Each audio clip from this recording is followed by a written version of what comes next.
Nama aku Igusti Ayu Putu Cantika Udayani. Biasa dipanggilnya itu Cantika.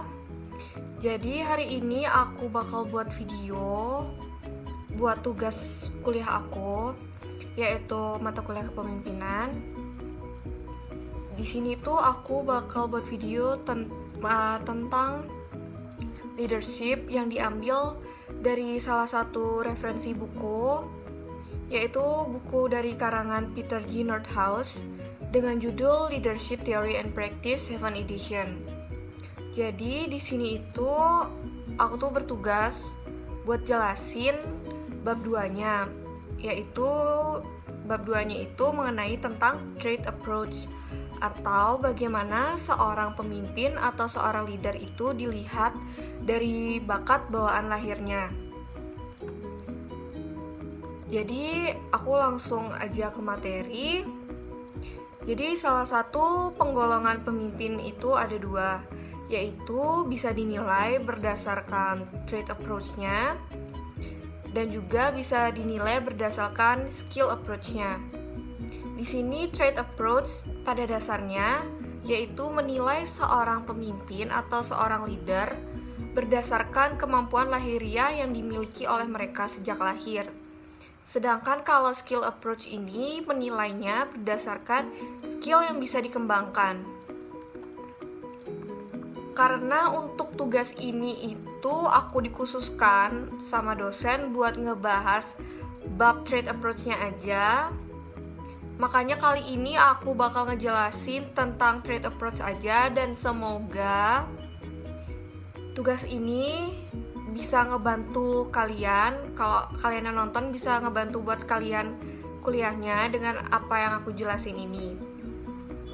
Jadi seperti yang udah aku jelasin tadi sebelumnya, itu trait approach ini dinilai berdasarkan kemampuan seorang pemimpin dari lahiriah atau bawaan mereka sejak lahir. Dari banyak research yang telah dilakukan dan yang telah aku baca-baca kemarin, trait approach ini banyak ditentang oleh pendekatan lawannya, yaitu skill approach. Di sini skill approach yang mengatakan bahwa kalau seorang leadership itu bukanlah suatu keadaan yang pasif dimiliki seseorang, tetapi yang dikembangkan dari seorang pemimpin atau seorang leader selama masa hidupnya.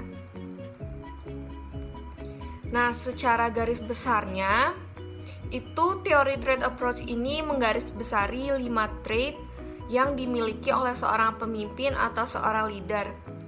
Yaitu yang pertama ada intelligence, yang kedua ada masculinity, yang ketiga ada determination, yang keempat ada integrity, dan yang kelima yaitu ada sociability. Jadi langsung aja aku bahas itu. Yang pertama yaitu intelligence, atau bahasa Indonesianya itu kepintaran. Adalah kemampuan yang dimiliki seorang pemimpin atau seorang leadership untuk memiliki kemampuan kognitif, persepsi, dan penalaran yang kuatlah yang membuat seseorang sebagai leader.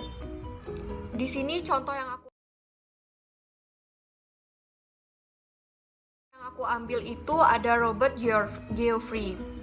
Adalah seorang ahli fisiologi berkewarganegaraan Inggris yang sudah memperoleh penghargaan Nobel kedokteran pada tahun 2010 bersama temannya itu Patrick Steptoe untuk penemuan mereka dalam bidang kesuburan in vitro yang menjadi dasar lahirnya bayi tabung saat ini. Dan yang kedua itu ada self-confidence atau kepercayaan diri, yang merupakan kemampuan untuk yakin kepada kompetensi dan skill dirinya dan skill yang dimiliki oleh orang lain. Karena self-confidence ini merupakan keyakinan bahwa dirinya akan dapat membawa perubahan bagi lingkungan sekitar dan orang-orang sekitarnya. Di sini aku sendiri ambil contohnya itu adalah pendiri Google. Pasti kalian juga gak asing sama Google, karena Google tuh sekarang udah jadi bagian hidup kita. Jadi pendiri Google tuh ada dua, yaitu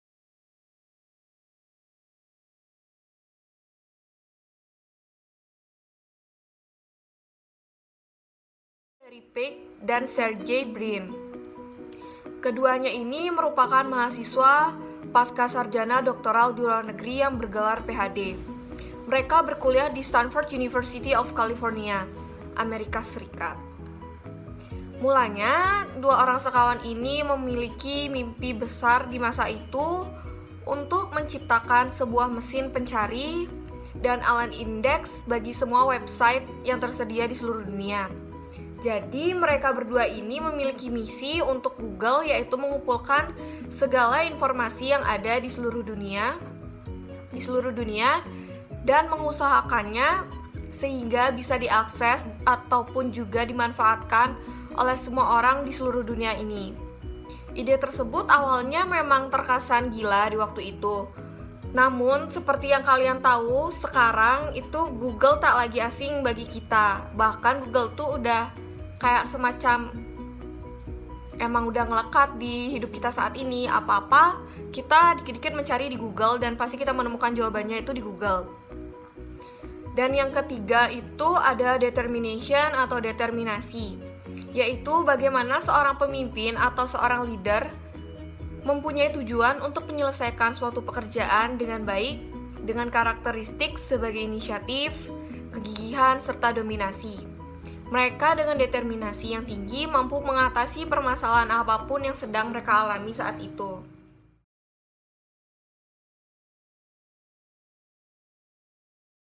Di sini contoh yang aku ambil itu ada Margaret Thatcher. Dia itu adalah seorang Perdana Menteri wanita pertama di Britania Raya. Di sini Margaret Thatcher tidak hanya membuktikan bahwa ia adalah seorang pemimpin yang sangat hebat, namun dia itu juga sebagai seseorang pemimpin yang sangat handal dalam bidang didominasi oleh seorang pria. Saat menjejaki karirnya sebagai seorang politisi, Margaret sempat menjadi pemimpin Partai Konservatif selama kurang lebih 15 tahun. Sikapnya yang dinilai tegas dan pantang mundur membuatnya dijuluki sebagai The Iron Lady.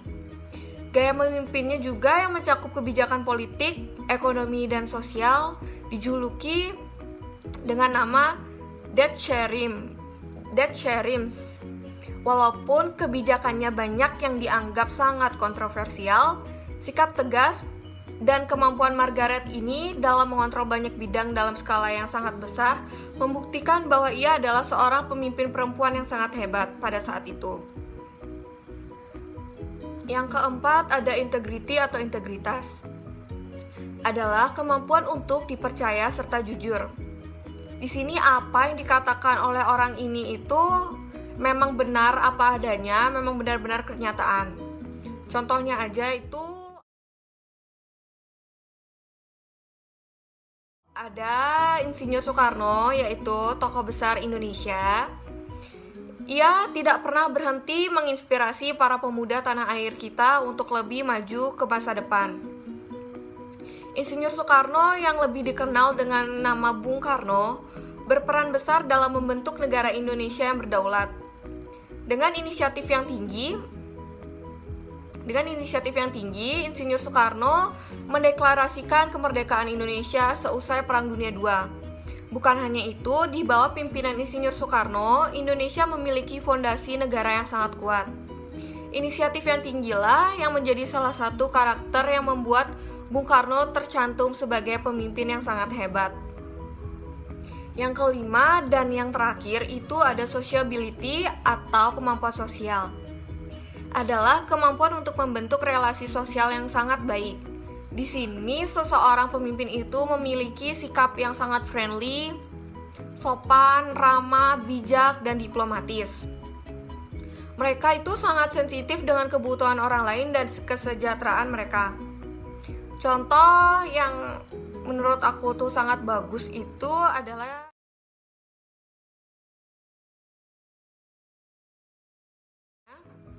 di seluruh dunia dan mengusahakannya sehingga bisa diakses ataupun juga dimanfaatkan oleh semua orang di seluruh dunia ini. Ide tersebut awalnya memang terkesan gila di waktu itu.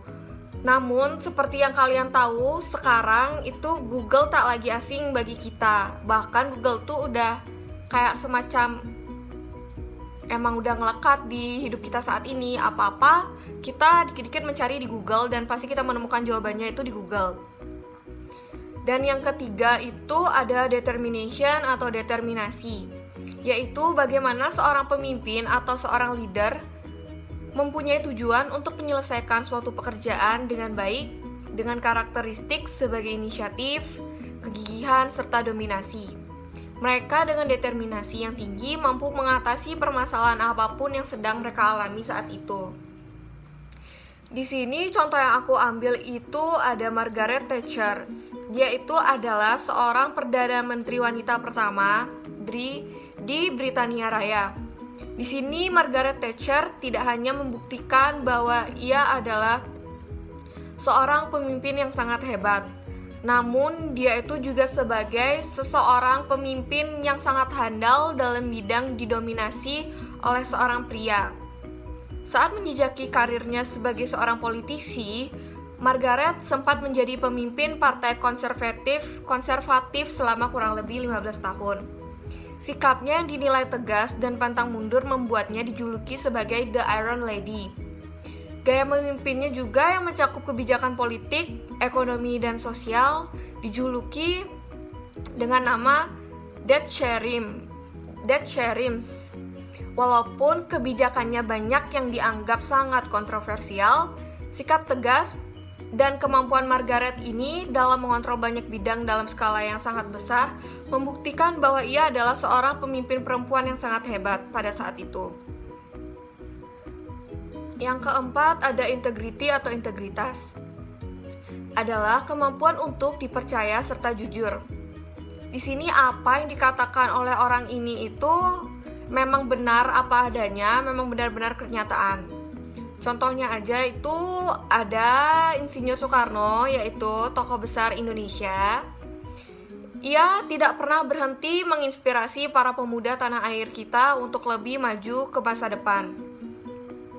Insinyur Soekarno yang lebih dikenal dengan nama Bung Karno berperan besar dalam membentuk negara Indonesia yang berdaulat.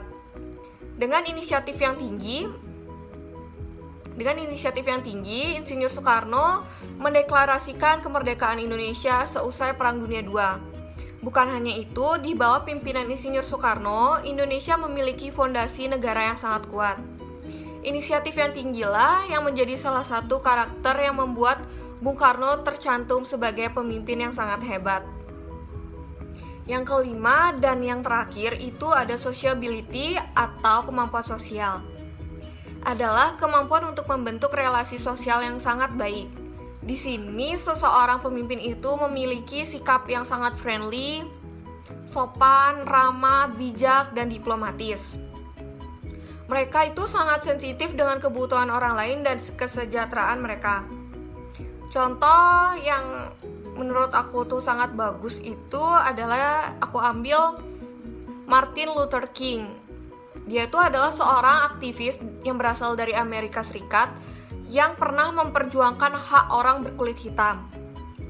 Martin Luther King ini juga memberikan inspirasi untuk orang banyak dari pidatonya yang berjudul I Have a Dream, yang menjadi salah satu pidato terbaik sepanjang masa. Kegigihan Martin ini dalam memperjuangkan nilai-nilai kemanusiaan membuat ia menjadi salah satu pemimpin inspirasional di dunia. Selain 5 trait yang tadi aku jelasin, menurut Goldberg pada tahun 1990, seorang manusia itu juga memiliki 5 faktor utama yang membentuk yang kita kenal sebagai kepribadian. Di sini yang pertama itu ada neurotisme, yaitu kemampuan untuk merasa depresi, merasa insecure, merasa rentan, serta hostil. Yang kedua itu ada ekstraversi, yaitu kecenderungan untuk merasa supel, merasa tegas, dan membawakan energi yang sangat positif bagi orang dan lingkungan sekitarnya. Yang ketiga itu ada keterbukaan atau openness, atau bisa juga ini diartikan sebagai sebuah kecenderungan untuk menjadi seseorang yang kreatif serta ingin mengetahui banyak hal. Yang keempat itu ada agreeable atau ketersetujuan. Di sini kecenderungan untuk mengiyakan, kecenderungan untuk mempercayai, dan kecenderungan untuk merawat. Dan yang kelima, yaitu yang terakhir itu ada kesadaran. Di sini kecenderungan untuk mengorganisir, mengkontrol, serta menentukan atau memutuskan sesuatu.